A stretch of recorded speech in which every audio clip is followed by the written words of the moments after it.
नमस्कार दोस्तों, जय हिंद। तो जैसे कि दोस्तों आप लोगों को पता है कि हम आपके लिए प्रतिदिन एवरीडे एक नया वीडियो लेकर आ रहे हैं। जैसे कि आप लोगों के यूपी बोर्ड के जो एग्ज़ाम हैं बहुत ही नज़दीक आ रहे हैं और दिन प्रतिदिन घटते हुए जा रहे हैं। तो इसी के क्रम में हम आज कवियों के लेकर आ चुके हैं जीवन परिचय। उसमें से सबसे पहले हमारे हैं सूरदास। जैसे सूरदास की एक पंक्ति लिखी है, मुझे पंक्ति याद आ गई तो आपको सुनाना चाहते हैं।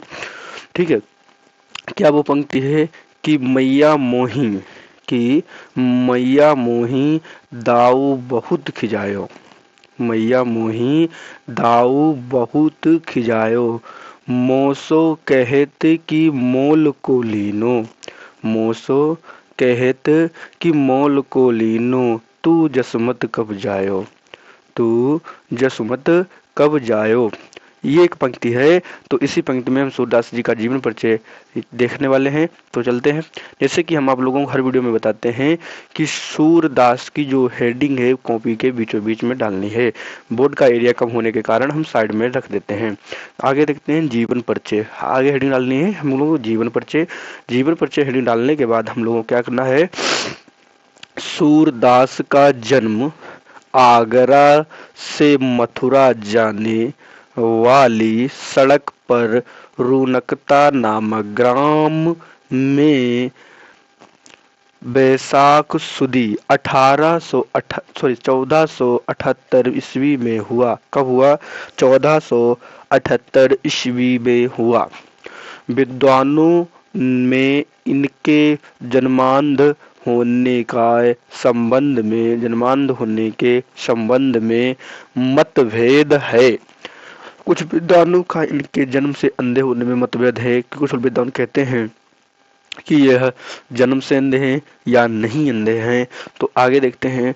कुछ लोगों का विचार है कि सूर्य के काव्य में क्या है कि सूर्य के काव्य में जैसे सजीव एवं स्वाभाविक चित्रण मिलता है, कैसे मिलता है, सजीव और स्वाभाविक चित्रण मिलता है, वैसे ही किसी जन्मांध से कभी भी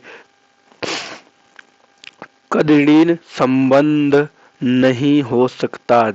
जन ऋतु के आधार पर क्या है, जन ऋतु के आधार पर वे इन्हें बाद में अंधा हुआ मानते हैं कि जन्म जो ऋतु चल रही थी, जो समय चल रहा था, उसके अकॉर्डिंग इन्हें बाद में अंधा माना जाता है।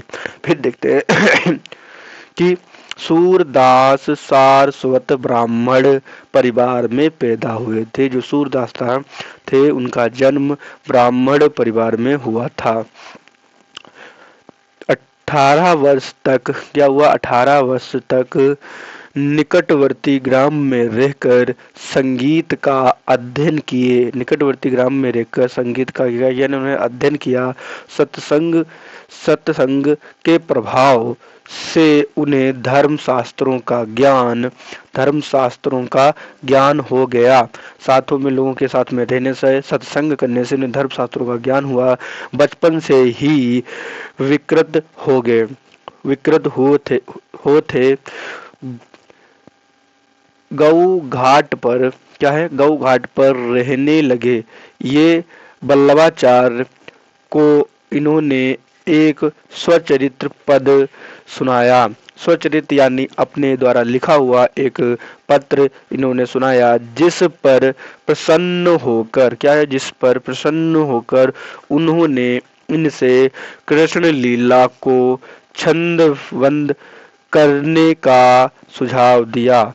जो वल्लभाचार्य जी थे उन्होंने क्या किया कि इन्होंने एक पद सुनाया। उस पद के अकॉर्डिंग वल्लभाचार्य ने बताया कि आप छंद लिखना शुरू कर दीजिए या स्टार्ट कर दीजिए। सुझाव दिया यानी सलाह दी कि आप छंद लिखना शुरू कर दीजिए।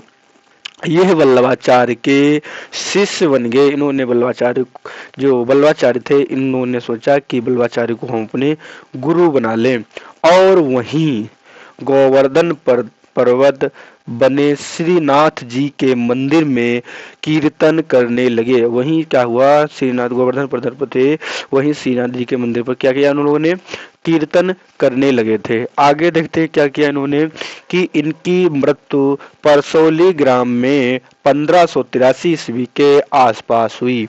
जो इनकी मृत्यु है किसी को कोई रियल तारीख या डेट या ईयर नहीं मालूम है, सिर्फ अंदाजा और अनुमान लगा रहे हैं हम लोग कि 1883 ईस्वी के आसपास हुई थी।